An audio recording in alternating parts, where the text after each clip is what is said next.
Halfway through the election campaign, Labor's lead has evaporated in our exclusive 7 News Reachtel poll. The major parties are back to a dead heat, 50-50 in Australia's biggest survey of voters. And while Malcolm Turnbull remains preferred Prime Minister, Bill Shorten is seen as a better campaigner. Transported into a virtual world. We had a reasonably normal conversation. You can see me, I can see you. Malcolm Turnbull and Science Minister Christopher Pyne view things through augmented reality glasses. I'm walking through the landscape. Yeah. We know where we're going, aren't we? As Australian voters deliver a clear view of how they're going. This week's exclusive 7 News Reachtel poll showing the contest tightening once again.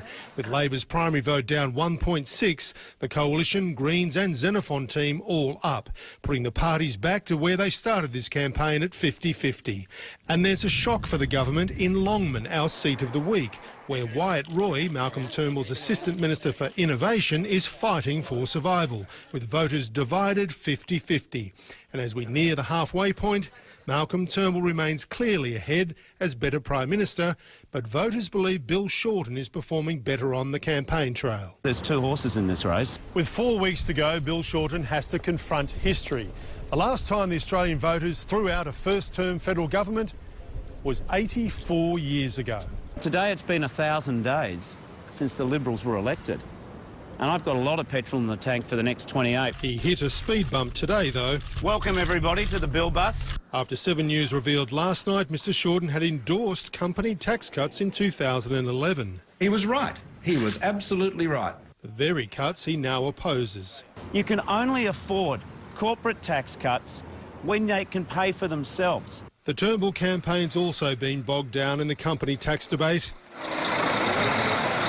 6 months before tax cuts were included in the budget, Malcolm Turnbull said this just last December. A cut in 5% or 10% in the corporate tax rate would be an enormous charge on the budget at the present time. As alarm bells ring in the blue ribbon seat of Mayo.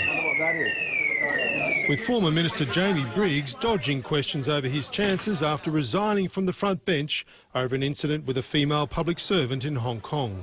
Do you hope you'll get back in this? The Australian public should support our plan for growth and jobs. For jobs and growth. Jobs and growth. Jobs and growth. Jobs and growth. Jobs and growth plan in the future. The past coming back to haunt both sides as the second half of the campaign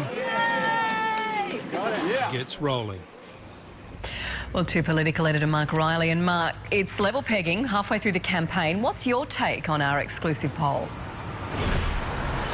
Well, Mel, that tells me that you're right, halfway point tomorrow, and after 4 weeks of campaigning, neither leader has really captured the imagination of the electorate. So they're going to have to do that the next 4 weeks to get a decisive victory on July 2. How do they do that? Well, a bit of razzle-dazzle in the launches, and in coming weeks, a couple of big announcements to focus the electorate's mind. Also, that result in Longman, that marginal Queensland seat, would worry Malcolm Turnbull. Wyatt Roy is one of the hopes of the Turnbull team for the future. So it also tells us that this election will be won in the end in those marginal seats, Mel. All right, we'll keep